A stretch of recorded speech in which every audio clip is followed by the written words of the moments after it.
दोस्तों, कैसे हैं आप सभी। आई होप कि आप लोग मस्त होंगे, जबरदस्त होंगे, अपनी तैयारी में पूरी तरह से व्यस्त होंगे। तो चलिए फ्रेंड, आज हम लोग करंट का फिर से 10 कदम पढ़ेंगे। 10 मिनट में 10 करंट। ये डेली करंट का 10 मिनट का क्लास चलता रहेगा और ये आप लोग के लिए काफी एग्जाम की दृष्टि से काफी हेल्पफुल रहेगा। आप एग्जाम देने जाइएगा तो इससे जरूर, जो रेगुलर क्लास होगा इससे जरूर आपको क्वेश्चन देखने को मिलेगा। तो चलिए अपना क्लास स्टार्ट करते हैं। और आप जानते होंगे कि बिहार कांस्टेबल का जो क्या बोलते हैं, पुलिस कांस्टेबल का जो वैकेंसी है वो आ चुका है और 20 से उसका फॉर्म डाला भी जाएगा। तो उसमें भी करंट आता है 10 नंबर का, तो उसमें भी ये आप यहाँ से क्वेश्चन आप लोग को देखने को मिलेगा। और वो इस तरह से 10-10 मिनट करके हर क्वेश्चन को, हर जितने भी करंट के क्वेश्चन होंगे उसको हम लोग इसमें डिस्कस करते जाएंगे। तो चलिए फिर, इसमें आज हमारे ऑफलाइन के बच्चे भी शामिल है। क्यों जी, तैयार हो तुम लोग? क्योंकि इन लोग को भी फॉर्म डालना है। तो चलिए हम लोग क्लास स्टार्ट करते हैं। आप लोग भी तैयार हो गए होंगे। तो देखिए, एक छोटा सा पेज ले लीजिएगा और उसमें जो भी करंट होगा, जो आप लोगों को याद हो जाएगा इसी में, वो तो अच्छी बात है। नहीं याद होगा तो उसको कॉपी में छोटा सा नोट करते जाइएगा और एक जगह कलेक्ट कर लीजिएगा, तो एक दिन रिवीजन के लिए अच्छा रहेगा।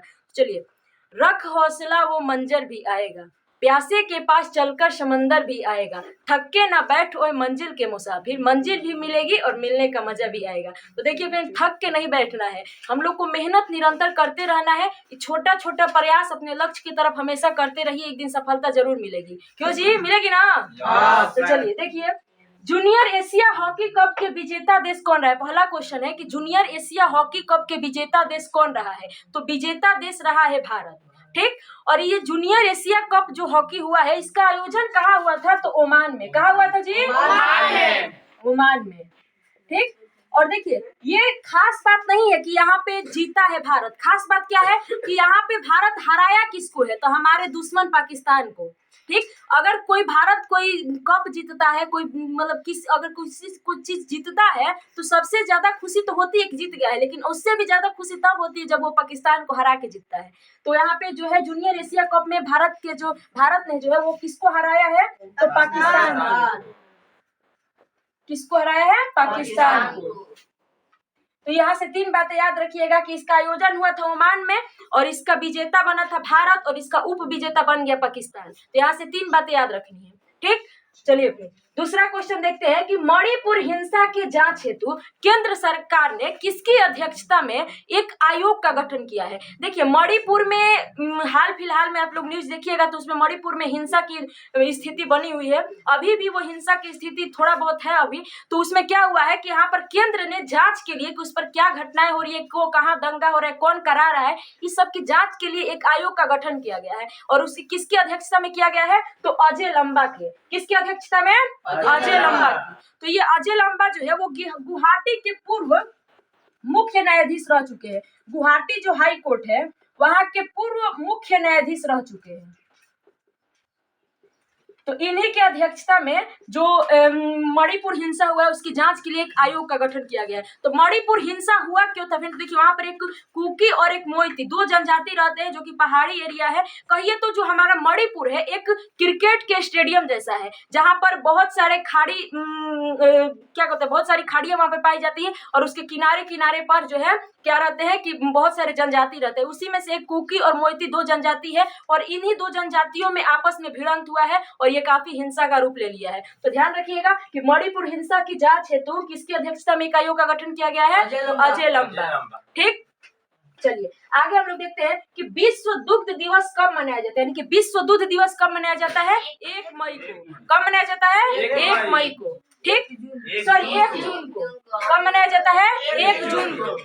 तो विश्व दुग्ध दिवस कब मनाया जाता है? 1 जून को। देखिए फ्रेंड, इसमें से कुछ खास चीज याद नहीं रखना है। इसमें क्या रखना है कि इसकी शुरुआत हुई थी 2001 से। कब से दुग्ध दिवस मनाया जाना शुरू किया गया है? तो 2001 ईस्वी से। कब से? 2001 से। तो इसको याद रखिएगा। आगे हम लोग देखते हैं विश्व पर्यावरण दिवस कब मनाया जाता है? 5 जून। तो विश्व पर्यावरण दिवस 5 जून को मनाया जाता है। ठीक। तो देखिए फ्रेंड, यहाँ पे इसमें जो 2023 में जो मनाया गया था विश्व पर्यावरण दिवस, उसका थीम क्या था? तो इसका थीम था कि सॉल्यूशन ऑफ प्लास्टिक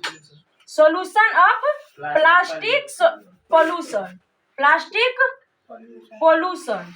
ठीक। इसका थीम था, क्या थीम था? Solution of plastic pollution. ठीक। और इसमें जो है इसके होस्ट देश कौन सा, मेजबानी देश कौन सा था? तो इसका मेजबानी देश था कोटे दी आइवर। इसका मेजबानी देश कौन था, कौन मेजबानी कर रहा था, तो कोटे दी आइवर। ठीक, यानी कि यहाँ पे जो विश्व पर्यावरण दिवस 5 जून को मनाया गया था, तो 2023 में मनाया गया था। तो इसका थीम क्या था फ्रेंड, तो इसका थीम था सॉल्यूशन ऑफ प्लास्टिक पॉल्यूशन। ठीक, और इसका जो है इसके होस्ट देश कौन सा था, तो होस्ट देश था कोटे दी आइवर। और इसके अलावा इसमें 2 और देश सहायता के रूप में शामिल हुए थे। एक का नाम है आदिबजान और दूसरा का नाम है नीदरलैंड। 2 देश इसमें सहायता के लिए शामिल हुए थे। और एक बात इसमें ध्यान दीजिएगा फ्रेंड कि जो 2023 में पर्यावरण दिवस मनाया गया था वो इसका 50वां वर्षगांठ था। यानी कि पहली बार 1973 में मनाया गया था और 2023 में जो मनाया गया उसका 50वां वर्षगांठ मनाया गया है। तो यहाँ तक ये 3-4 बातें हैं जो इसमें ध्यान रखनी है कि पहला ये कब मनाया जाता है, तो 5 जून को। और ये जो 2023 में मनाया गया था वो 50वां वर्षगांठ था, पहली बार 1973 में मनाया गया था। और एक बात और याद रखनी है कि इसका थीम क्या है, तो सॉल्यूशन ऑफ प्लास्टिक पॉल्यूशन। दूसरा क्या है कि इसका मेजबान देश कौन सा था, तो कोटे दी आइवर। और इसमें 2 और देश सहायक थे, पहला देश था आदिबजान और दूसरा था नीदरलैंड। तो इस तरह से इसमें कुछ बातें हैं जिसको याद रखना है। चलिए आगे हम लोग देखते हैं कि गुम्फी पटेल का निधन हो गया है। इनका संबंध किस क्षेत्र से था, तो गुम्फी पटेल जो थे वो एक्टर थे जो महाभारत में शकुनी मामा का जो एक्टिंग किए थे वो इन्होंने ही किया था। यानी कि शकुनी मामा का किरदार निभाने वाले गुम्फी पटेल जो है उनका निधन हो चुका है। तो याद रखिएगा ये एक्टर से संबंधित थे, एक्टिंग करते थे। तो ये 5 बातें जो है हम लोग को इधर से नेशनल लेवल से करंट को ध्यान देना है। और आगे हम लोग देखते हैं 5 करंट जो कि बिहार से, क्योंकि एग्जाम हम लोग बिहार का भी तो देंगे तो उसमें बिहार का करंट पूछेगा ही, तो इसको भी हम लोग साथ में पढ़ते जाएंगे। तो देखिए पहला क्या है कि विश्व में सबसे बड़ी शिवलिंग की स्थापना कहाँ किया जा रहा है। ये क्वेश्चन बहुत जरूरी है क्योंकि विश्व की बात है। तो विश्व में सबसे बड़ी शिवलिंग की स्थापना हमारे बिहार के पूर्वी चंपारण में किया जा रहा है। कहाँ किया जा रहा है, बिहार के पूर्वी चंपारण में। ठीक, देखिए ये जो शिवलिंग है इसका वजन कितना है, तो 210 केजी। कितना है, 210 केजी। और इसकी ऊंचाई कितनी है फ्रेंड, तो 33 फुट। और इसकी गोलाई कितनी है, तो वो भी 33 फुट। तो इस तरह से 210 केजी का विश्व का सबसे बड़ा शिवलिंग हमारे बिहार के पूर्वी चंपारण में बनाया जा रहा है। तो इस बात को ध्यान रखना है। दूसरा क्वेश्चन क्या ध्यान देना है कि बिहार सरकार ने बाढ़ पीड़ितों की सहायता राशि को 600 से बढ़ाकर कितनी कर दी है। देखिए हमारे बिहार सरकार जो है वो जो हमारे बिहार तो बाढ़ के लिए प्रचलित है, हर साल बाढ़ आते हैं तो हर साल सुखाड़ भी आते हैं। हमारा उत्तरी बिहार बाढ़ की समस्या झेलता है तो दक्षिणी बिहार सुखाड़ की समस्या झेलता है। तो इसमें हमारे बिहार सरकार ने अपने सहायता राशि में जो प्रति व्यक्ति 600 रुपया देते थे बाढ़ पीड़ितों में, प्रति व्यक्ति को 600, उसको बढ़ा करके 2023 में 1000 कर दिए हैं। कितना किए हैं, 1000। तो इसको ध्यान देना है कि बिहार सरकार ने बाढ़ पीड़ितों की जो सहायता राशि है उसको बढ़ा करके कितना कर दिया है, 600 से 1000।